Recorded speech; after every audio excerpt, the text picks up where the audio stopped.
Sup Internet Land, Mark Fest, author of Survival Guide for Living in America Car Free. Gotta share to update you all as to what's been going on since like March. I moved! As of the 21st of May, I moved from Fargo to one of its suburbs. I don't really want to share exactly which suburb because it's kind of a small town. And in North Dakota, if you give the name of your town, I'm in Maddock, I'm in Carrington, I'm in Powers Lake, other, that really narrows things down a lot. You might as well give your home address. And I'm not fully certain how to approach that yet. Now, once upon a time, a person could tell others, "It's great, there's no crime, it's cheap, you should move here, come, visit, check it out." Along with them, you'd see ads running on TV like, Rattlesnake County, we're open for business. And of course, the locals would be beckoning their welcome as you arrived with your wallet and pre-approved mortgage in hand. But these are hardly normal times. These are the 2020s. And starting that fateful March of 2020, half the country decided to move. And I decided to join that trend, albeit about 2 years later. Though unless one is talking about places people are escaping from, no place is saying, "Hey, come live here, it's great."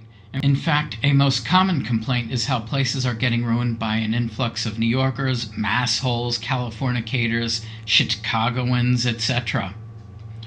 So, in country speak, I'm not ready to give away or to share my fishing spot. Absolutely love Fargo proper still, as much as when I showed back up in 2012, and let me tell you what is still completely awesome about it. Housing has gotten a little tight, but you still don't need to spend $3,000 to $5,000 a month to live in a rabbit hutch. Jobs are plentiful. I won't call it zero crime, but people in Fargo generally keep their hands to themselves, at least for now. If I wanted to become a hydraulic engineer, neurologist, or simply a truck driver, I absolutely could. Top-notch educational facilities. The entire area is about 15 miles by 15 miles, so anywhere in Metro Fargo is a maximum of 1 hour away from me on the bike. For a metro area of only 225,000 people, it's got a pretty decent bus system. Amenities, by that I mean Fargo's a market town. For 150 miles around, if somebody needs x-rays, get something signed at the bank, buy a car, get clothes, eat some Thai food, they drive to Fargo. And not just from our Dakota hinterlands, but also from 3 hours to our north, because Fargo is basically the primary shopping mall for Manitoba. Because I'm not fighting Fargo itself the way one has to pay thousands upon thousands to battle crowded trains, freeways, inconsiderate assholes while worrying about getting attacked by some psycho, my biggest problem in Fargo is, well, me. So while I enjoyed my years in San Fran, Jacksonville, Miami, Chicago, and so on, me being my own biggest problem is a sensation I don't think I've experienced ever, and it's wonderful, actually. Though Fargo is changing. It's growing entirely too quickly, like South Florida or Phoenix kind of quickly. Every week, there's more traffic everywhere. And even minus the COVID-induced mass migration, overly generous welfare plus direct government policy has brought a lot of blatant creeps and criminals to Fargo. And that last point, my fear is that in a manner similar to Minneapolis back in 20, Fargo's going to get hurt real bad, and nobody will see it coming. So when lease renewal meant that my rent was going up, and my in-house claustrophobia meant I did not want to stay there anyways, I began to look. Now, leading up to 2020, my job was 3 miles away, and I was seldom home because I was always out doing stuff or peddling to stuff. A very New York, San Francisco, big city lifestyle. And by that I mean one did not move to those types of cities to stay home. One moves, or at least used to move, to those places to do stuff, as I continued doing in Fargo. COVID hits. My 24 by 19 apartment that was adequate as a glorified sleeping room plus closet was okay. Add working from home, things get a little tighter. Still okay. Start looking around in Fargo, and anything I wanted was $200, $300 more than what I was already paying. So I look out in the suburbs, going from 24 by 19 at $585 a month to a two-bedroomer that's big enough to make its own weather, $645 a month, plus a dishwasher. No contest. Then, 2 days after signing the lease for the new place, the fire, the one that was in my building, 2 floors below, 5 units over, I believe that was the Lord saying, yes, you are doing the right thing. Now, heads up about moving. One can live in 24 by 19, and one can live and work in 24 by 19, but it's really hard to live, work, and move all at the same time inside of 24 by 19. Consider working a conventional on-site job. No matter what is going on at your house, you show up at your work site and everything at work is the same as it was yesterday. Versus working from home while packing up, stacking up. Yet, until my job's Friday p.m. closing on the 20th of May, there was about 30-40 square feet that had to remain exactly the same, fully functional.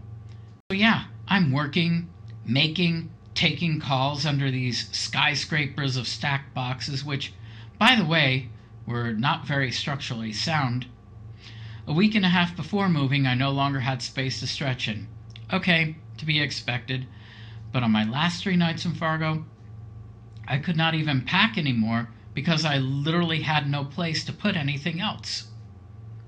Finally, along comes new lease start date of Saturday the 21st of May, new set of house keys, along with the movers, and God bless my movers, they got it all out of there. Nothing broken, I will add. It was a chaotic move and an expensive one, too. Had initially given myself a D- for the fact that I was insufficiently prepared, though looking back, I now give myself a C+. Why the improved grade? Nothing broken, nothing missing. All 100% here and intact, albeit in a big heap of mess. I took 0 days off from work for the move, which is a big deal because my company's in kind of a tough spot for staffing right now. Old place was entirely empty before the 1st of June, and I got 100% of my security deposit back, all of it and the interest. Enough of the personal story. Here's the takeaway I want to leave you about moving when living car-free. Never move trivially. Unless you live a minimalist lifestyle, moving is an expensive and intensive undertaking. Choose where you live with great care for economics, for personal safety from crime, for the same from disaster, for family, for climate, for amenities both in the town you're moving to and within the house itself. At the same time, never emotionally attach to a rental. Be ready to move if you can no longer afford the place, economics forces your hand, landlord does not renew your lease, neighborhood goes to crap, or indeed, disasters such as fire strikes. In the months before, it's never too early to cut the fat. In fact, Technically, this is the stuff I should have done already, except nobody ever does. So, go through your stuff. Are you selling it? Onto Amazon, eBay, garage sale? Giving it away? Get it to the thrift store or friend's house? Are you throwing it out?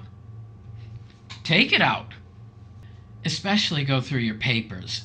It weighs like 1,000,000 tons, takes up a ton of space, and it adds up fast.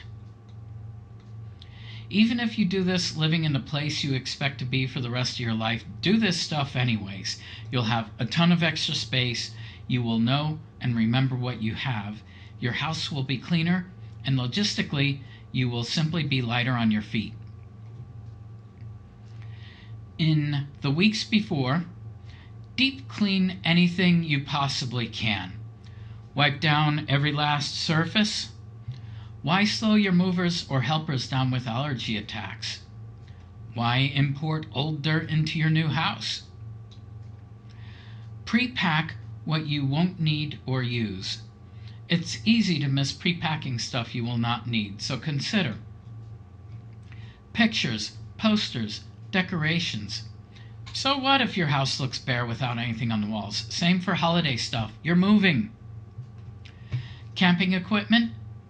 Unless camping out will literally be part of your move journey, pack that stuff up. Note that packing up camping equipment for a move is entirely different from doing such for a week out in the woods. Prepping stocks.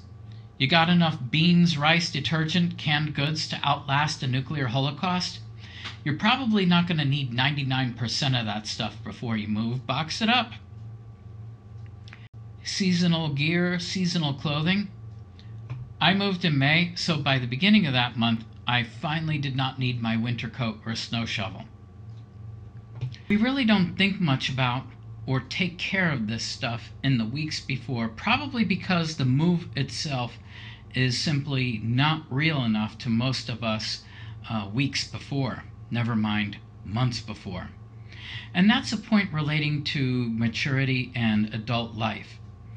It's something many people have trouble with, planning any endeavor that is years or even just months ahead. We just don't think about it. Yet, planning months ahead, that takes care of planning many of the days leading up to it. Towards this end, paper calendars are a great thing. I still struggle to refer to mine regularly, yet my move would have fallen apart had I not been working on that particular habit already. Anyhow, couple weeks leading up to the big day, pack your clothes up, at least 2/3 of which will likely not be missed over the period of a full month plus. You cannot pack without boxes, whether you buy a stack of brand new ones or pick up from stores. Get some boxes. Get more than enough of those in general supplies, especially boxes, especially packing tape. Start placing orders for anything to be transferred, canceled, started, restarted. Especially order up your moving truck plus movers the moment you secure your new destination and a move-in date. Because if the movers or truck rentals are booked solid, you're just stuck. This is especially a hazard with any holiday weekend, as well as springtime, summer, Christmas, New Year's. Style note, I hire movers to take care of the big stuff. That way, if somebody back goes pop while they're carrying a bookcase or a sofa up or downstairs, that's a business or logistical issue, and I'm not killing a friendship. The genuine friends who actually do help with the moving, they're packing stuff, they're holding doors open, they're keeping an eye on the truck, they're keeping the movers honest, but they're not putting their back, their own livelihood, their physical mobility at risk for my move. So now, this is basically life in the new place. Now, a car-free cheat if you rent a moving truck and are doing the driving yourself and can afford to, rent the truck for multiple days more than what you expect to need it for before and after. That few extra days before and after not only gives you extra loading and unloading time, it also gives you some cheating space for driving a vehicle if such is needed, especially at the new location. Because chances are pretty good you are going to want to buy, then bring something pretty big to the new house. Final items I want to mention in a more prepping aspect. From bar stools, chat rooms, forum comments, social media, I still hear a lot of people saying things like, I want to move to this place, or I'm leaving here once the kids graduate, once I retire. And yeah, I like to fantasize about moving to Scotland, Korea, wherever, so yeah, I get that. Similarly, there's nothing wrong with planning ahead, not leaving money on the table, not trivially disrupting your family's lives. I approve of ideas such as lining up a job ahead of time, putting ducks into a row. Because truthfully, it took me 2 years to execute this move from when I first considered such and began searching and planning back in 2020. And yeah, these are the 2020s for which I must invoke World War II. Specifically, that on Thursday the 31st of August 1939, only Hitler knew that Friday the 1st of September would be notably different from any other day in history. That 31st, people all across Europe went to work, punched in and out on time clocks. Travelers jumped into cars, trains, ferry boats, planes like they had in the months leading up. Sure, there were tensions and the news announcements didn't really sound that good, yet people were thinking more about summer rolling into fall than about an actual shooting war right where they lived. Then, from the 1st of September 1939, nobody in Europe had anything resembling a normal life for 6+ years. Nowadays in Ukraine, there is a similar line between Wednesday the 23rd of February versus Thursday the 24th. Starting the 24th, the only people going anywhere in that region are soldiers and refugees. So, literally overnight, you either were where you wanted to be, or you were not. But that kind of thing could never happen here. Look, y'all, COVID made all sorts of things happen that nobody ever expected. It's a tremendously stern warning that we have received. So, my point is there any place you want to be? Any circumstance you want to arrange for yourself? If you are serious, if you want to get to your safer, lower cost, crime-free, better weather God's country redoubt, you need to stop farting around and get there. Because next year, next month, even next hour, you might have no more chances, and that's that. Second point, once you get there, nobody cares how you did it back home. They don't care how great the food was. They don't care that the stores were open past 6 p.m. They don't care how enlightened and tolerant the populace was. They don't care that you had a dozen+ internet providers to choose from. They certainly don't care how irritated you are by the sounds of target shooting over there, or by the smells of the local farms or yeast factory. Because particularly with small towns, you are joining an extended family of 500 to 5,000 people. In their view, you are basically some stepbrother or stepsister they suddenly have to share their bedroom with. So they are probably not terribly happy with your presence. Your opinions on anything don't matter for shit, so don't offer them. Newbie, your job there, and my own job here, is to shut your trap and get with the local program. Join everybody at Friday Night Lights, tractor pull, church supper, take somebody up on their invite to go target shooting, and like it. Car-free tangent, especially that nobody cares about the fact that you don't keep a car, so don't talk much about that unless it comes up naturally in conversation or is relevant to something logistical you are trying to arrange, like a delivery of some sort. So yeah, that's up with my move. And lest anybody think of trying to join me in this suburb of Fargo, don't. The food's awful. The people here are nothing but a bunch of inbred meth head hicks. And I'm trying to figure out how to get out because it sucks here.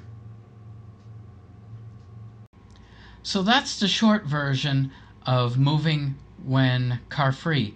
If you want to find out more about that, as well as more about living car-free in general, check out my Survival Guide for Living in America Car-Free on Amazon.